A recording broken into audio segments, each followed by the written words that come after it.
friends, and welcome to Sleepy Time Tales, a podcast aimed at helping you to get a good night's sleep. Do you find your mind plagued with the stresses of modern life, especially when the lights are out and you're trying to get a restful night?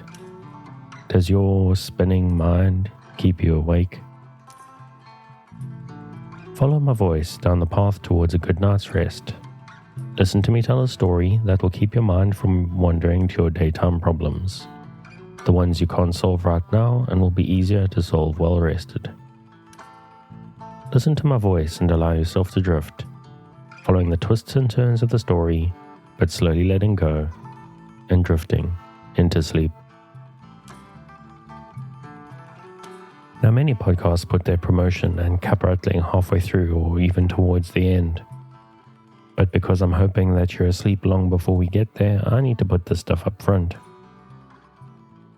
The show is brought to you mostly by the help of the supporters on Patreon. I'm hearing from people all the time how valuable they find the show, and those supporters who have the means to help to fund the show, to keep it going and help me to reach new audiences are very much appreciated.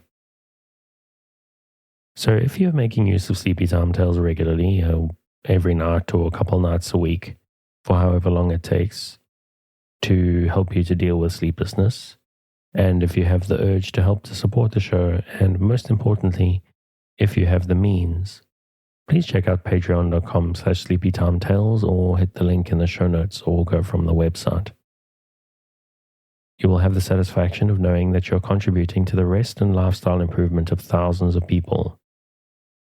And over and above that, there are real rewards from as little as $2 a month. So you have the knowledge of helping thousands of fellow insomniacs get a good night's sleep, and you get rewards from early releases of the main episode to weekly bonus episodes and special edits of the main show. Other methods of support are listed in the show notes as well if a monthly contribution seems a bit much for you. There's the Patreon, the tip jar, the merchandise store, and others. In fact, I got a very nice contribution last week in the tip jar from Adele. Thanks so much, Adele, for your contribution. I always enjoy any support that I receive, and the timing on that's quite appreciated because I need to do a little bit of extra vehicle maintenance this month. So again, thank you very much. But there's another huge way you can help to spread the word, is that if there is someone in your life who you think will enjoy listening to Sleepy Time Tales, just let them know. If you recommend the show on social media, make sure to tag me in so that I know and I can thank you. You can tag me at Sleepy Time Tales on Instagram or Twitter. Now, I don't often mention reviews. A lot of podcasts push for them very hard, and it's not something that I believe in doing. But I did get a very nice share on Facebook recently from a listener, Ben, who says that this is the best sleep podcast. I appreciate that very much, and I'm glad that it resonates with you, Ben, and thank you for sharing with your friends and family. I also got a review on Apple Podcasts. Now, this isn't a good one. It's a 1-star review, but I actually found it quite funny, and I'm sure you'll realize why. It's called So boring, this is so long. You should really do like 10 minutes, but this is just boring. Would you hear a boring show for an hour? That's from Siscool20 via Apple Podcasts. Now, I'm absolutely the first person to admit that this podcast is not for everybody. But to so spectacularly miss the point and still have the energy to leave a review is genuinely funny to me. A lot of reviews, negative ones, even if you don't really take them to heart, still kind of sting, and this one was more funny than sting. It really, yeah. I mean, what can you say to someone who just fundamentally doesn't get it? And you know something, if you don't get it, that's perfectly fine. But I mean, I wouldn't have the energy to leave a review for something that goes over my head. But maybe it's just me. But anyway, thanks to Siscool20 for giving me and quite a few of my peers in the podcasting sphere a good laugh, to be honest. And of course, I've gone on a little bit late tonight, so I've got to quickly shout out the music, which is, as always, is Un Désert by Kumiku. Their music is available on the Free Music Archive, and I've linked the website in the show notes as they've got some very cool stuff that they release under various names that I do recommend checking out.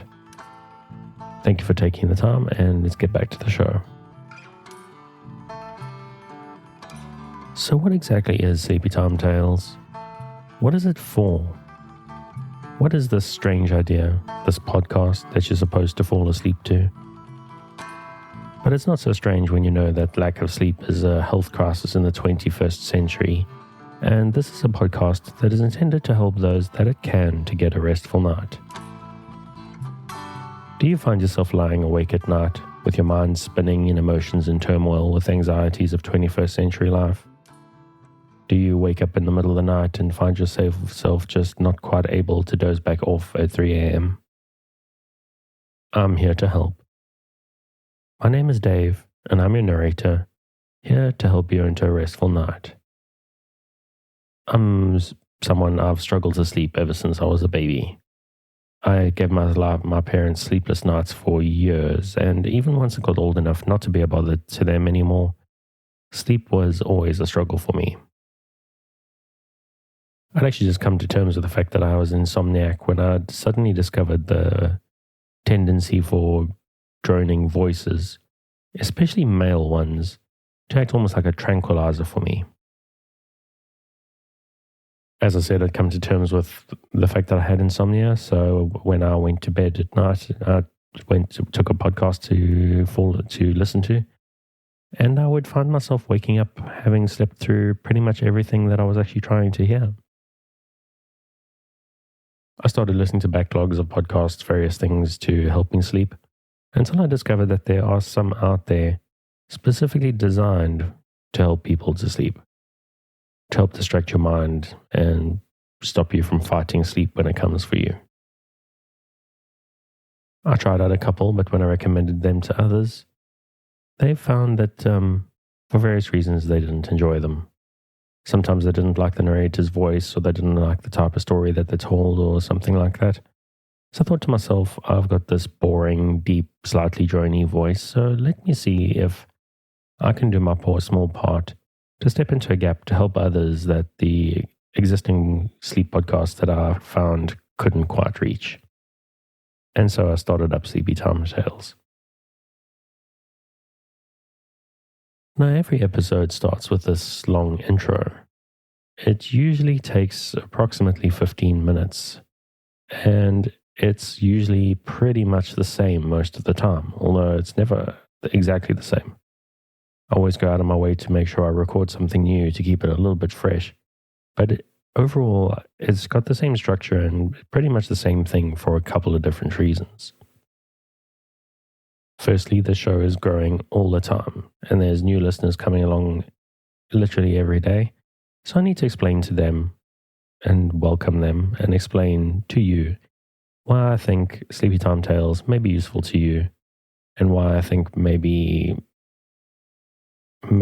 you can use it to help you to get a good night's sleep. Now, obviously, there are people who have been listening to the show a long time. There are people that I know have been listening to Sleepy Time Tales since basically day one. And now, obviously, I don't need to explain to them what the purpose of the show is. But for them, this intro serves a different purpose. For people who've been listening to the show for a while, this is something that's got to be a familiar background. You play this while you get yourself ready to sleep, brush your teeth, turn your lights out, make sure your environment's not too warm, make sure you're not well wrapped in your blankets. And together we're going to prepare a space that is intended to help you to sleep. A cave or a cabin or something, a nest to nestle into. Now, as far as I know, there's a couple of different ways to engage with the show. For me, when I'm listening to sleep podcasts, I actually need something to focus on. I need a story or an event that lets me keep my mind on a specific point to stop it from spinning out into stresses and anxieties. I need to focus just enough not to resist the embrace of sleep when it comes for me. For some people, it may be something a little bit different. Something akin to white noise or a noise machine. Do some people need the sound of the ocean or wind in the trees or the sound of rain to help them sleep? Yes, many people do. And some people maybe just need some boring dude droning on in the background. Tonight I'm going to be boring you by droning on with a study in Scarlet. This is the first Sherlock Holmes novel. It talks about John Watson's adventures in Afghanistan as a military doctor, about his getting injured and his convalescence, and when he met a strange and mysterious man, the titular Sherlock Holmes.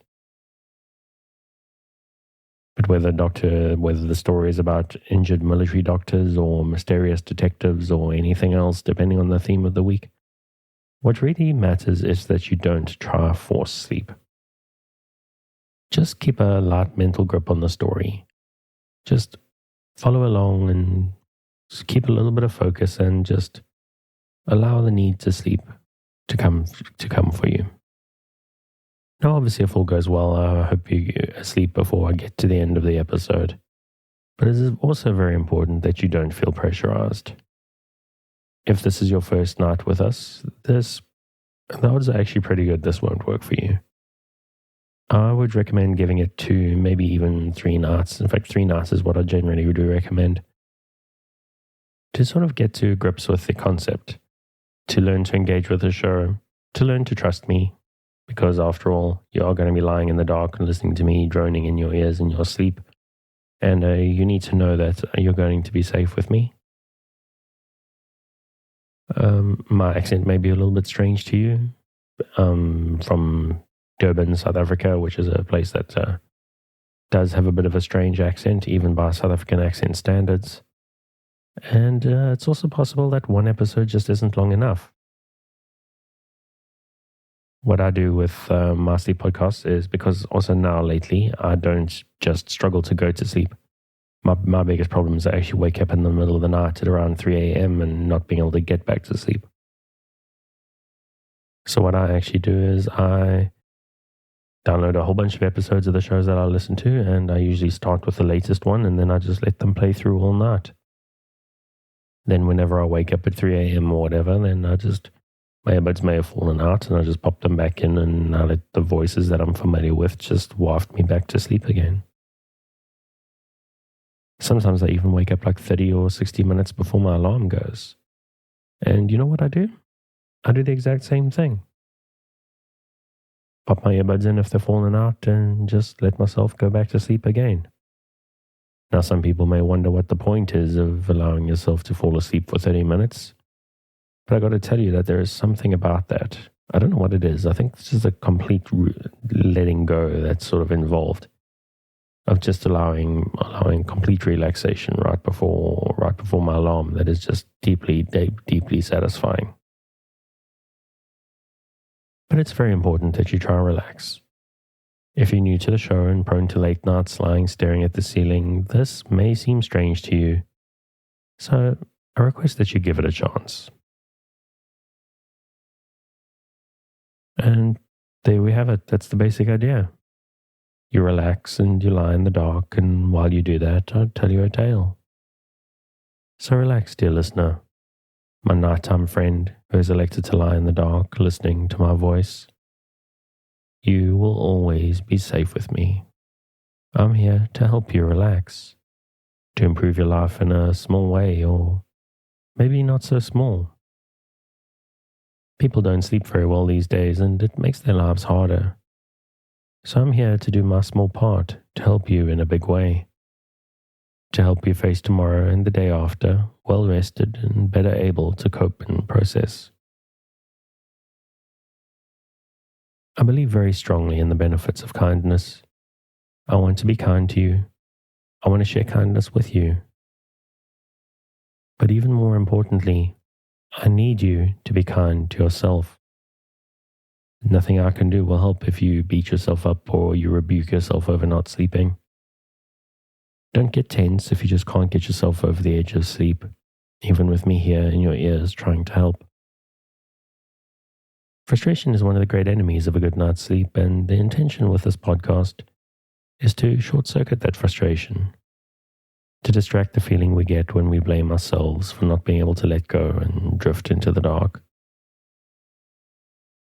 So take a breath. Forgive the fact you can't sleep and let my voice wash over you. Take another breath. Imagine the warm darkness rising up, inviting you to sleep and to a better life starting tomorrow. And if you can't let go, forgive yourself and we'll try again tomorrow. If you've had a life of insomnia, sleep is something like an enemy. But it is not your enemy. It's a natural process that we've been pulled away from by stress and life and the progress that shines bright lights in our eyes at all hours. I'm here to work with you, to create a safe space, a cocoon in which you can curl up and allow nature to take its course. So if you're still with me, thank you for staying. If you're already asleep, we'll chat again soon. And of course you aren't hearing me, except maybe in a dream.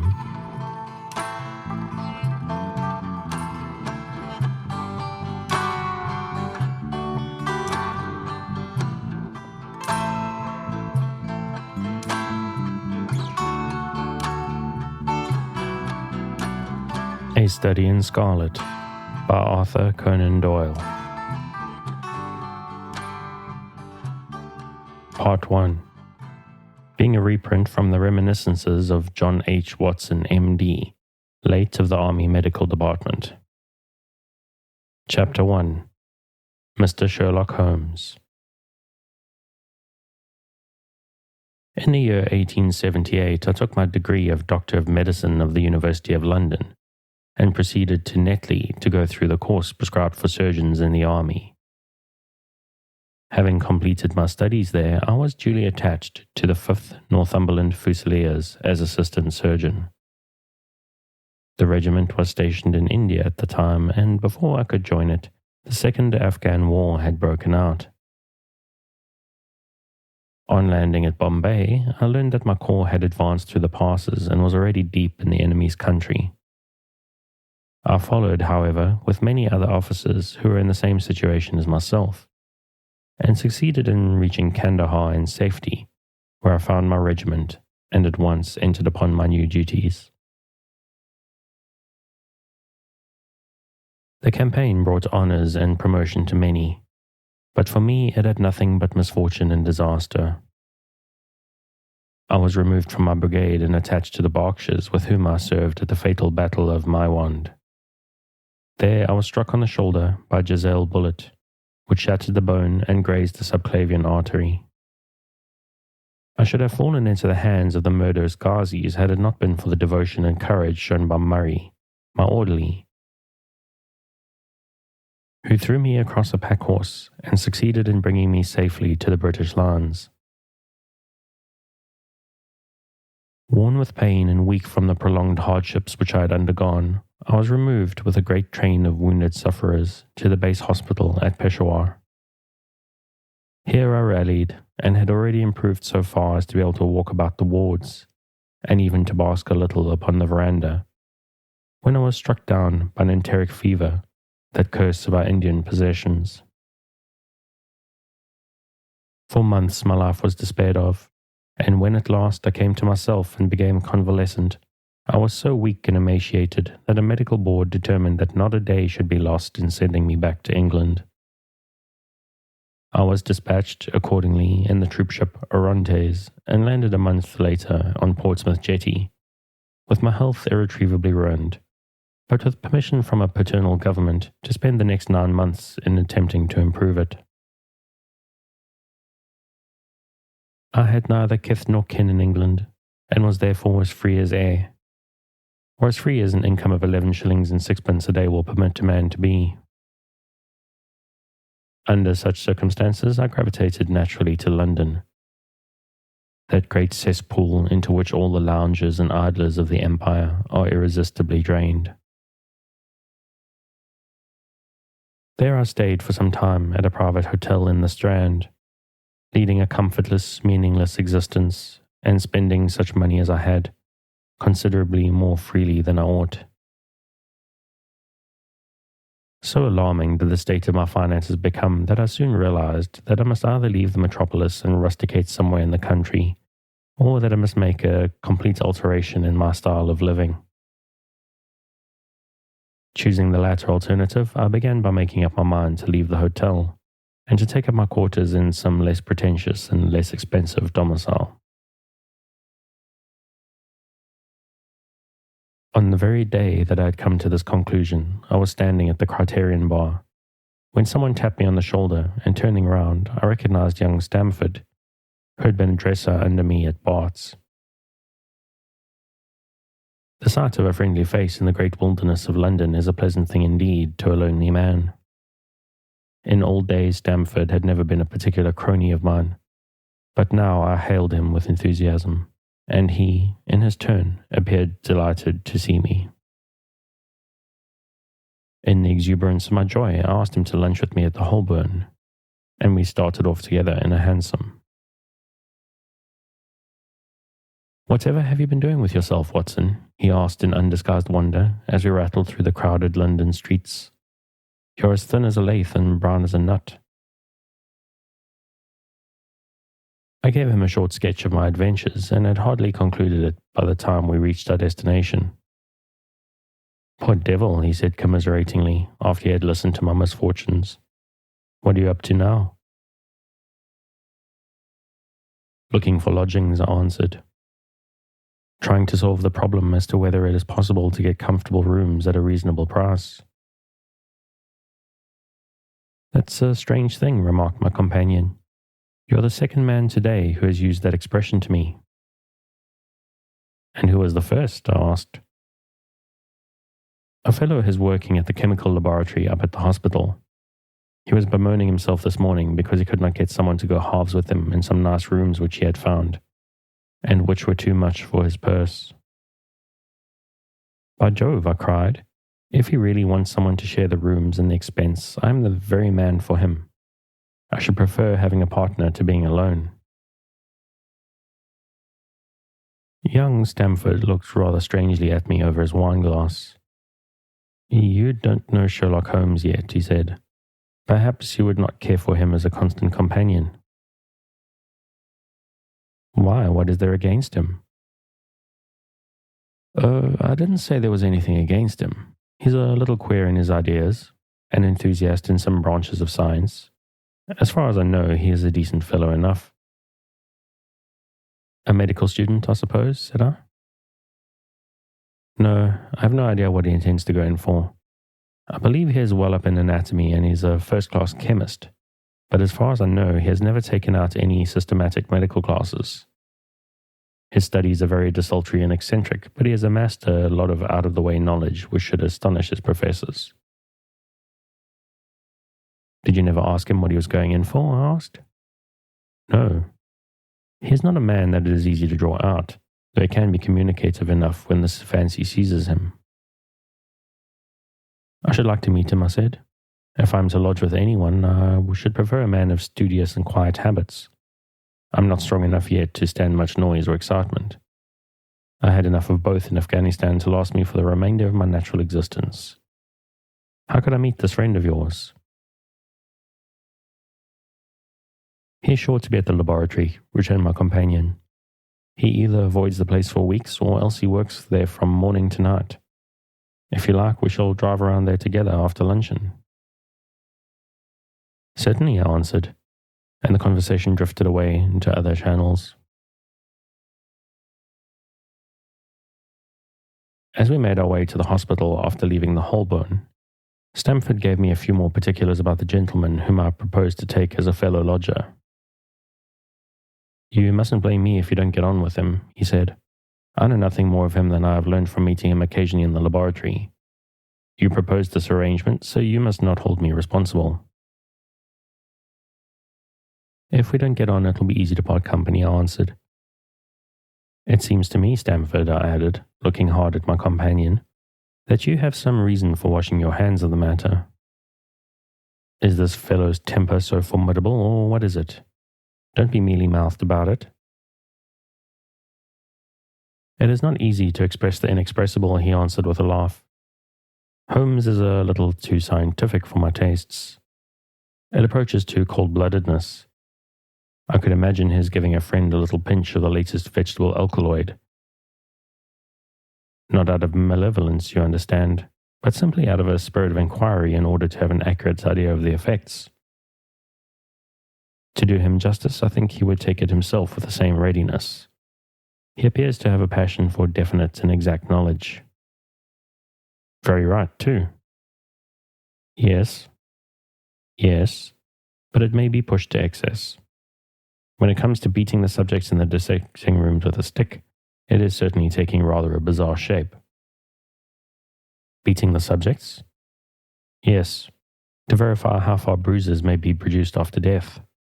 I saw him at it with my own eyes. And yet you say he is not a medical student? No, heaven knows what the objects of his studies are. But here we are, and you must form your own impressions about him. As he spoke, we turned down a narrow lane and passed through a small side door which opened into a wing of the great hospital.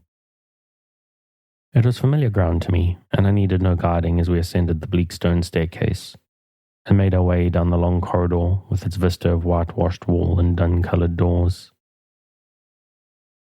Near the further end, a low arched passage branched away from it and led to the chemical laboratory. This was a lofty chamber, lined and littered with countless bottles. Broad, low tables were scattered about, which bristled with retorts, test tubes, and little Bunsen lamps with their blue, flickering flames. There was only one student in the room, who was bending over a distant table, absorbed in his work. At the sound of our steps, he glanced round and sprang to his feet with a cry of pleasure. I found it, he shouted to my companion, running towards us with a test tube in his hand. I have found a reagent which is precipitated by hemoglobin, and by nothing else. Had he discovered a gold mine, greater delight could not have shone upon his features. Dr. Watson, Mr. Sherlock Holmes, said Stamford, introducing us. How are you? He said cordially, gripping my hand with a strength for which I could hardly have given him credit. You have been in Afghanistan, I perceive. How on earth did you know that? I asked in astonishment. Never mind, said he, chuckling to himself. The question now is about hemoglobin.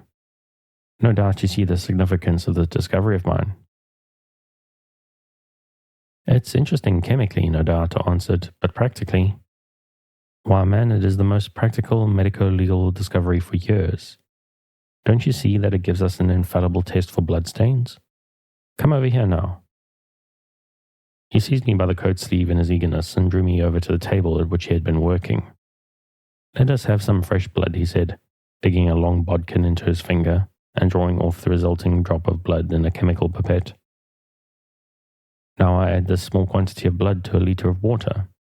You perceive that the resulting mixture has the appearance of pure water.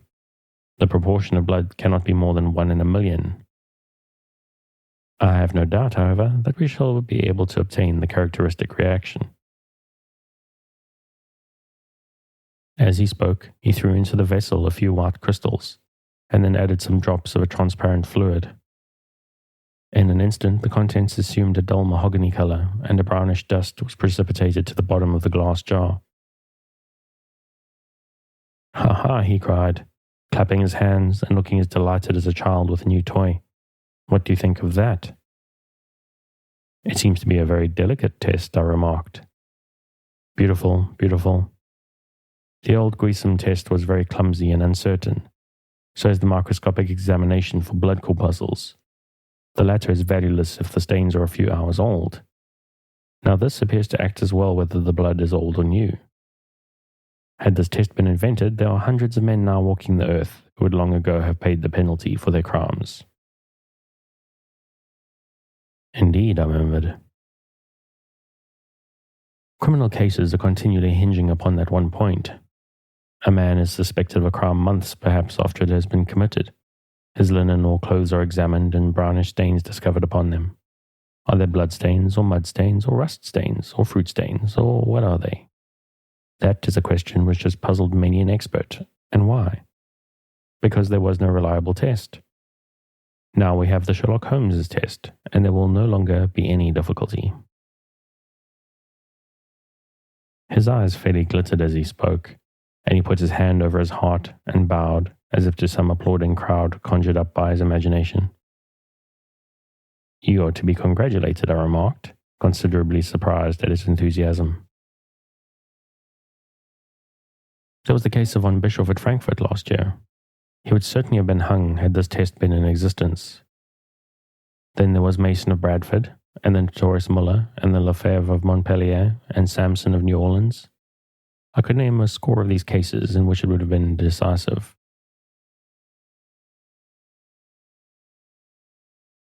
You seem to be a walking calendar of crime, said Stamford with a laugh. You might start a paper on these lines. Call it the police news of the past.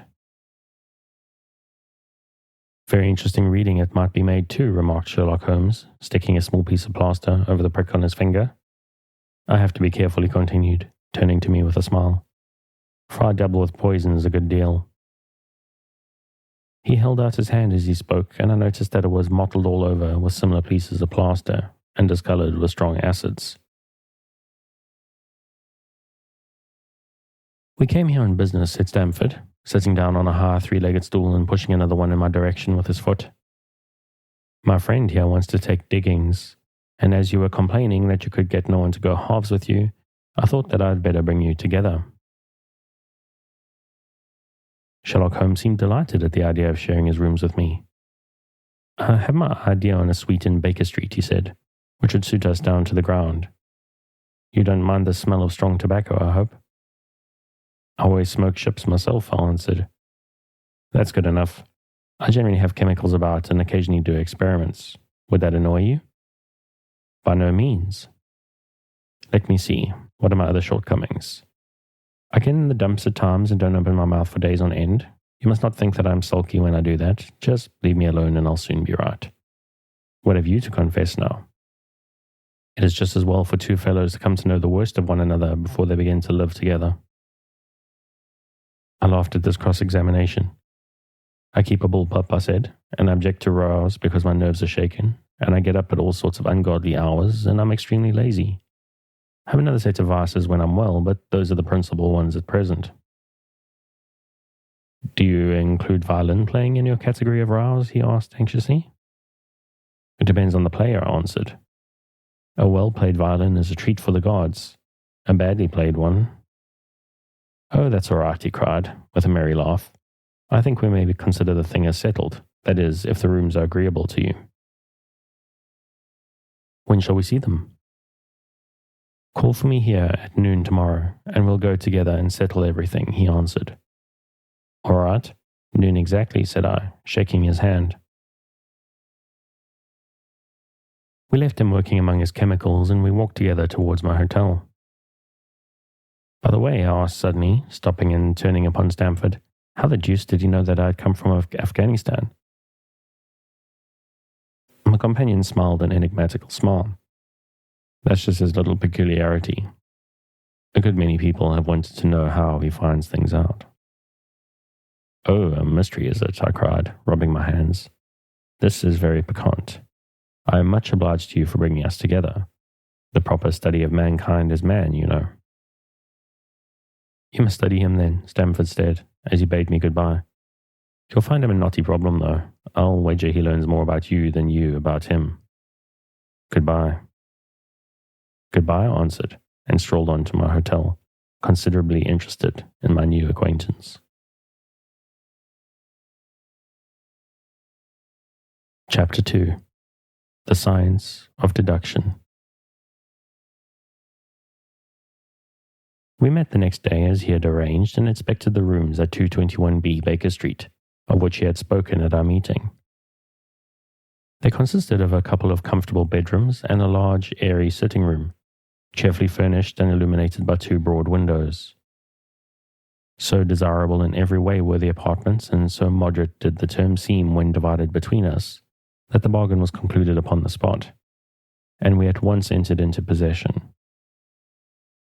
That very evening I moved my things round from the hotel and on the following morning Sherlock Holmes followed me with several boxes and portmanteaus. For a day or two we were busily employed in unpacking and laying out our property to the best advantage. That done, we gradually began to settle down and to accommodate ourselves to our new surroundings. Holmes was certainly not a difficult man to live with. He was quiet in his ways and his habits were regular. It was rare for him to be up after 10 at night, and he had invariably breakfasted and gone out before I rose in the morning. Sometimes he spent his day at the chemical laboratory, sometimes in the dissecting rooms, and occasionally in long walks, which appeared to take him into the lowest portions of the city. Nothing could exceed his energy when the working fit was upon him, but now and again a reaction would seize him, and for days on end he would lie upon the sofa in the sitting room, hardly uttering a word or moving a muscle from morning to night. On these occasions I've noticed such a dreamy, vacant expression in his eyes that I might have suspected him of being addicted to the use of some narcotic, had not the temperance and cleanliness of his whole life forbidden such a notion. As the weeks went by, my interest in him and my curiosity as to his aims in life gradually deepened and increased. His very person and appearance was such as to strike the attention of the most casual observer. In height he was rather over 6 feet, and so excessively lean that he seemed to be considerably taller. His eyes were sharp and piercing, save during those intervals of torpor to which I have alluded, and his thin, hawk-like nose gave his whole expression an air of alertness and decision. His chin, too, had prominence and squareness which marked the man of determination.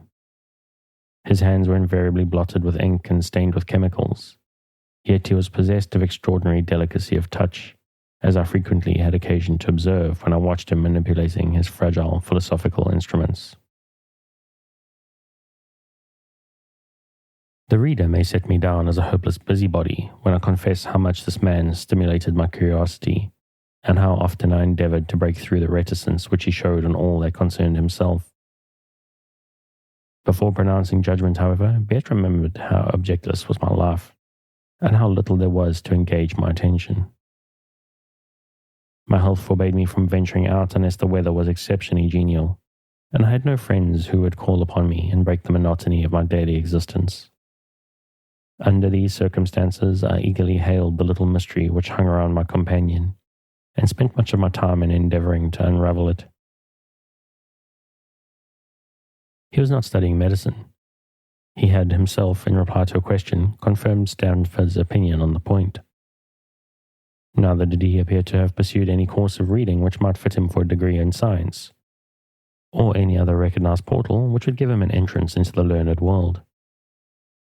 Yet his zeal for certain studies was remarkable, and within eccentric limits his knowledge was so extraordinarily ample and minute that his observations have fairly astounded me.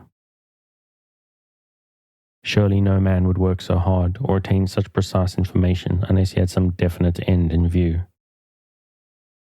Desultory readers are seldom remarkable for the exactness of their learning. No man burdens his mind with small matters unless he has some very good reason for doing so. His ignorance was remarkable as his knowledge. Of contemporary literature, philosophy, and politics he appeared to know next to nothing. Upon my quoting Thomas Carlyle, he inquired in the naivest way who that he might be and what he had done. My surprise reached a climax, however, when I found incidentally that he was ignorant of the Copernican theory and of the composition of the solar system. That any civilized human being in this 19th century should not be aware that the Earth travelled around the Sun appeared to me to be such an extraordinary fact that I could hardly realize it. "You appear to be astonished," he said, smiling at my expression of surprise. "Now that I do know, I shall do my best to forget it." "To forget it?" "You see," he explained, "I consider that a man's brain originally is like a little empty attic, and you have to stock it with such furniture as you choose. A fool takes in all the lumber of every sort that he comes across, so that the knowledge which might be useful to him gets crowded out, or at best is jumbled up with a lot of other things, so that he has difficulty in laying his hands upon it. Now the skillful workman is very careful indeed as to what it takes into his brain attic. He will have nothing but the tools which may help him in doing his work. but of these he has a large assortment, and all in the most perfect order. It is a mistake to think that that little room has elastic walls and can distend to any extent. Depend upon it, there comes a time when for every addition of knowledge you forget something that you knew before. It is of the highest importance, therefore, not to have useless facts elbowing out the useful ones. But the solar system, I protested. What the deuce is it to me? He interrupted impatiently. You say that we go around the sun. If we went around the moon, it would not make a pennyworth of difference to me or to my work. I was on the point of asking him what that work might be, but something in his manner showed me that the question would be an unwelcome one. I pondered over our short conversation, however, and endeavored to draw my deductions from it. He said that he would acquire no knowledge which did not bear upon his object. Therefore, all the knowledge which he possessed was such as would be useful to him. I enumerated in my own mind all the various points upon which he had shown me that he was exceptionally well informed. I even took a pencil and jotted them down. I could not help smiling at the document when I had completed it. It ran in this way. Sherlock Holmes, his limits. Knowledge of literature? Null. Philosophy? Null.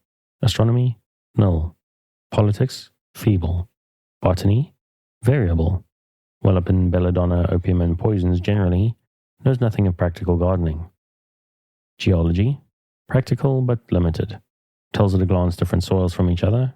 After walks has shown me splashes upon his trousers and told me by their colour and consistence in what part of London he has received them.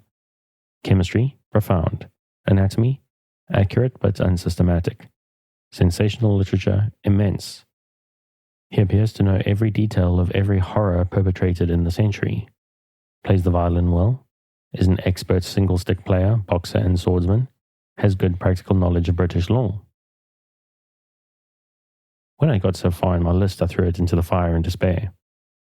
If I can only find what the fellow is driving at, and by reconciling all these accomplishments and discovering a calling which needs them all, I said to myself, I may as well give up the attempt at once. I see that I have alluded to his powers upon the violin. These were very remarkable, but as eccentric as all his other accomplishments. That he could play pieces, and difficult pieces, I knew well, because at my request he had played me some of Mendelssohn's Lieder and other favourites. When left to himself, however, he would seldom produce any music or attempt any recognized air.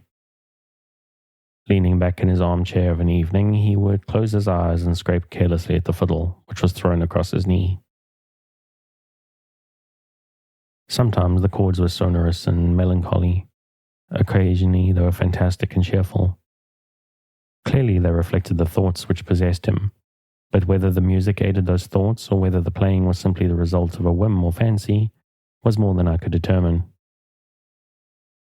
I might have rebelled against these exasperating solos had it not been that he usually terminated them by playing in quick succession a whole series of my favourite airs, as a slight compensation for the trial upon my patience. During the first week or so we had no callers, and I began to think that my companion was as friendless a man as I was myself. Presently, however, I found that he had many acquaintances, and those in the most different classes of society.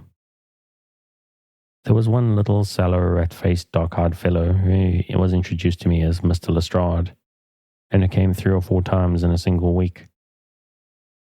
One morning a young girl called fashionably dressed and stayed for half an hour or more. The same afternoon brought a grey-haired, seedy visitor, looking like a peddler who appeared to be much excited, and who was closely followed by a slipshod elderly woman. On another occasion an old white-haired gentleman had an interview with my companion, and on another a railway porter in his velveteen uniform. When any of these nondescript individuals put in an appearance, Sherlock Holmes used to beg for the use of the sitting room, and I would retire to my bedroom. He always apologized to me for putting me to this inconvenience. I have to use this room as a place of business, he said, and these people are my clients. Again, I had an opportunity of asking him a point-blank question, and again my delicacy prevented me from forcing another man to confide in me. I imagined at the time that he had some strong reason for not alluding to it, but he soon dispelled the idea by coming around to the subject of his own accord. It was the 4th of March, as I have good reason to remember, that I rose somewhat earlier than usual and found that Sherlock Holmes had not yet finished his breakfast. The landlady had become so accustomed to my late habits that my place had not been laid nor my coffee prepared. With the unreasonable petulance of mankind, I rang the bell and gave a curt intimation that I was ready. Then I picked up a magazine from the table and attempted to while away the time with it, while my companion munched silently at his toast. One of the articles had a pencil mark at the heading, and I naturally began to run my eye through it. Its somewhat ambitious title was The Book of Life, and it attempted to show how much an observant man might learn by an accurate and systematic examination of all that came in his way. It struck me as being a remarkable mix of shrewdness and absurdity. The reasoning was close and intense, but the deductions appeared to me to be far-fetched and exaggerated. The writer claimed by a momentary expression, a twitch of a muscle, or a glance of an eye to fathom a man's inmost thoughts. Deceit, according to him, was an impossibility in the case of one trained to observation and analysis. His conclusions were as infallible as so many propositions of Euclid. So startling would his results appear to the uninitiated that until they learned the processes by which he had arrived at them, they might well consider him as a necromancer. From a drop of water, said the writer, a logician could infer the possibility of an Atlantic or a Niagara without having seen or heard of one of the other. So all life is a great chain, the nature of which is known whenever we are shown a single link of it. Like all other arts, the science of deduction and analysis is one which can only be acquired by long and patient study. Nor is life long enough to allow any mortal to attain the highest possible perfection in it. Before turning to these moral and mental aspects of the matter which present the greatest difficulties, let the inquirer begin by mastering more elementary problems. Let him, on meeting a fellow mortal, learn at a glance to distinguish the history of the man and the trade or profession to which he belongs. Puerile as such an exercise may seem, it sharpens the faculties of observation and teaches one whether to look and what to look for. By a man's fingernails, by his coat sleeve, by his boot, by his trouser knees, by the calluses of his forefingers and thumb, by his expression, by his shirt cuffs, by each of these things a man's calling is plainly revealed. All united should fail to enlighten the competent inquirer in any case is almost inconceivable. What ineffable twaddle, I cried, slapping the magazine down on the table. I never read such rubbish in my life. What is it? Asked Sherlock Holmes. Why, this article, I said, pointing at it with my egg spoon as I sat down to my breakfast. I see you have read it since you have marked it. I don't deny that it is smartly written. It irritates me, though. It is evidently the theory of some armchair lounger who evolves all these neat little paradoxes in the seclusion of his own study. It's not practical. I should like to see him clapped down in a third-class carriage on the underground and asked to give the trades of all his fellow travellers. I would lay 1,000 to 1 against him. You would lose your money, Sherlock Holmes remarked calmly. As for the article, I wrote it myself. You? Yes. I have a turn both for observation and for deduction. The theories which I have expressed there, and which appear to you to be so chimerical, are really extremely practical. So practical that I depend on them for my bread and cheese. And how? I asked involuntarily. Well, I have a trade of my own. I suppose I'm the only one in the world. I am a consulting detective, if you understand what that is. Here in London we have lots of government detectives and lots of private ones. When these fellows are at fault, they come to me and I manage to put them on the right scent. They lay all the evidence before me and I am generally able, by the help of my knowledge of the history of crime, to set them straight. There is a strong family resemblance about misdeeds, and if you have all the details of 1,000 at your finger ends, it is odd if you can't unravel the 1,001st. Lestrade is a well-known detective. He got himself into a fog recently over a forgery case, and that was what brought him here. And those other people? They are mostly sent on by private inquiry agencies. They are all people who are in trouble about something and want a little enlightening. I listen to their story, they listen to my comments, and then I pocket my fee. But do you mean to say that without leaving your room you can unravel some knot which other men can make nothing of, although they have seen every detail for themselves? Quite so. I have a kind of intuition that way. Now and again a case turns up which is a little more complex. Then I have to bustle about and see things with my own eyes. You see, I have a lot of special knowledge which I apply to the problem, and which facilitates matters wonderfully. Those rules of deduction laid down in that article which aroused your scorn are invaluable to me in practical work. Observation with me is second nature. You appeared to be surprised when I told you on our first meeting that you had come from Afghanistan. You were told, no doubt. Nothing of the sort. I knew you came from Afghanistan. From long habit, the train of thoughts ran so swiftly through my mind that I arrived at the conclusion without being conscious of intermediate steps. There were such steps, however. The train of reasoning ran, here is a gentleman of a medical type, but with the air of a military man. Clearly an army doctor, then. He has just come in from the tropics, for his face is dark, and that is not the natural tint of his skin, for his wrists are fair. He has undergone hardship and sickness, as his haggard face says clearly. His left arm has been injured, he holds it in a stiff and unnatural manner. Where in the tropics could an English army doctor have seen much hardship and got his arm wounded? Clearly in Afghanistan. The whole train of thought did not occupy a second. I then remarked that you came from Afghanistan, and you were astonished. It's simple enough as you explain it, I said, smiling. You remind me of Edgar Allan Poe's Dupin. I had no idea that such individuals exist outside of stories. Sherlock Holmes rose and lit his pipe. No doubt you think that you're complimenting me in comparing me to Dupin, he observed. Now, in my opinion, Dupin was a very inferior fellow. That trick of his, of breaking in on his friend's thoughts with an apropos remark after a quarter of an hour's silence, is really very showy and superficial. He had some analytical genius, no doubt, but he was by no means such a phenomenon as Poe appeared to imagine. Have you read Gaboriau's works? I asked. Does Lecoq come up in your idea of a detective? Sherlock Holmes sniffed sardonically. Lecoq was a miserable bungler, he said in an angry voice. He had only one thing to recommend him, and that was his energy. That book made me positively ill. The question was how to identify an unknown prisoner. I could have done it in 24 hours. Lecoq took 6 months or so. It might be made a textbook for detectives to teach them what to avoid. I felt rather indignant at having two characters whom I had admired treated in this cavalier style. I walked over to the window and stood looking out into the busy street. This fellow may be very clever, I said to myself, but he is certainly very conceited. There are no crimes and no criminals in these days, he said querulously. What is the use of having brains in our profession? I know well that I've had it in me to make my name famous. No man lives or has ever lived who has brought the same amount of study and of natural talent to the detection of crime which I have done. And what's the result? There is no crime to detect, or at most some bungling villainy with a motive so transparent that even a Scotland Yard official can see through it. I was still annoyed at his bumptious style of conversation.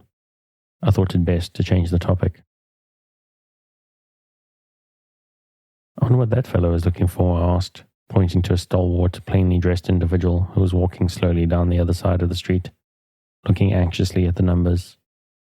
He had a large blue envelope in his hand and was evidently the bearer of a message.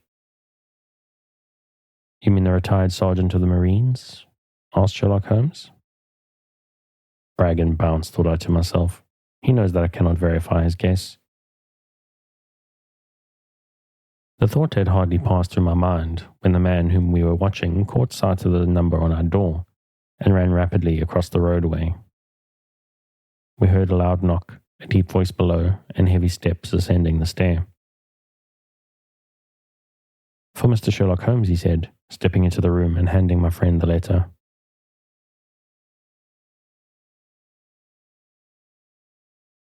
Here was an opportunity of taking the conceit out of him. He little thought of this when he made that random shot. May I ask, my lad, I said in the blandest voice, what your trade may be? Commissioner, sir, he said gruffly, uniform away for repairs. And you were? I asked, with a slightly malicious glance at my companion. A sergeant, sir. Royal Marine Light Infantry, sir. No answer, right, sir? He clicked his heels together, raised his hand in a salute, and was gone.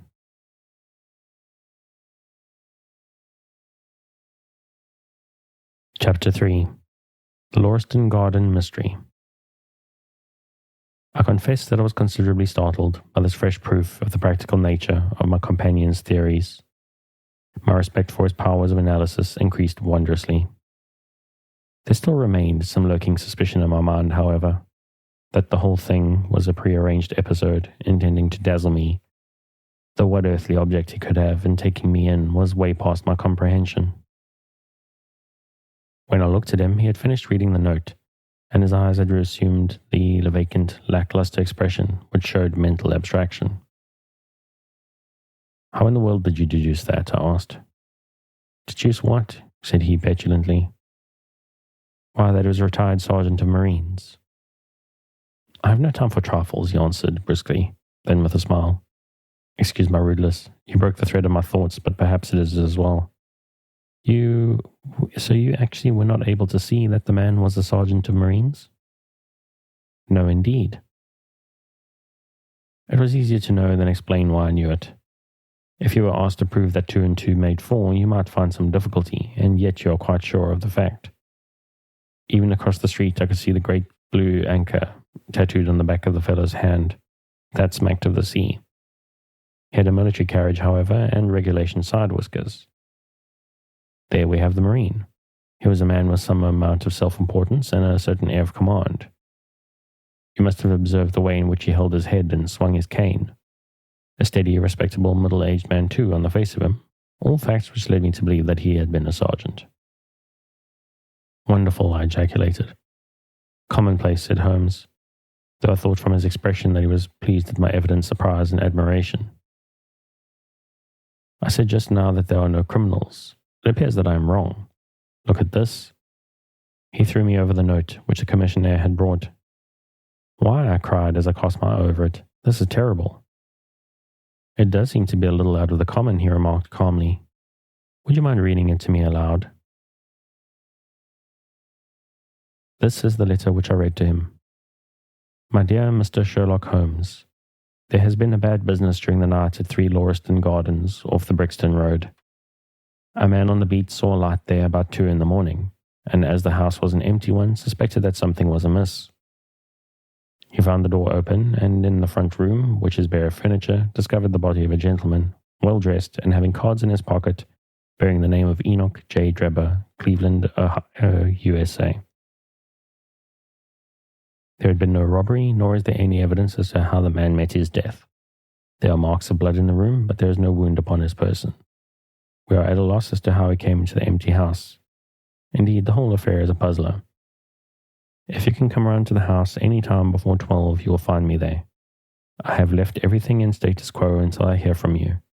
If you are unable to come, I shall give you fuller details and would esteem it a great kindness if you would favour me with your opinion. Yours faithfully, Tobias Gregson.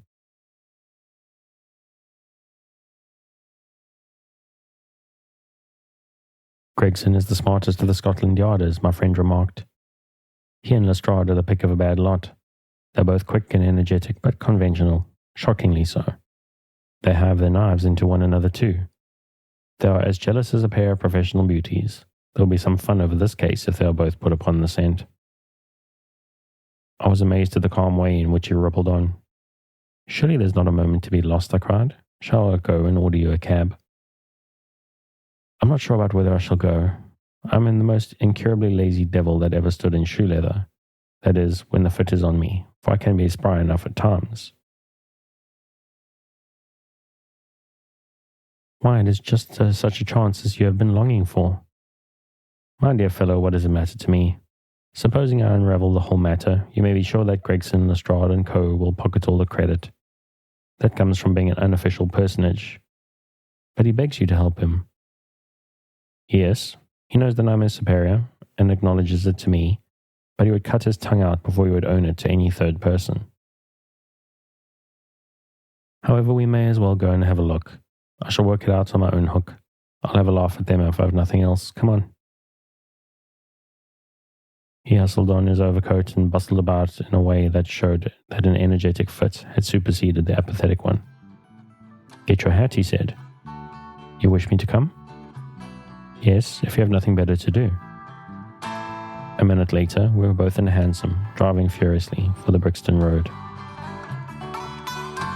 And halfway through chapter 3, I think I'm going to leave that for tonight. Sherlock Holmes stories are always very well worth your time, so if you like where we got to so far, you can find the original at the Project Gutenberg link that you will find in the show notes.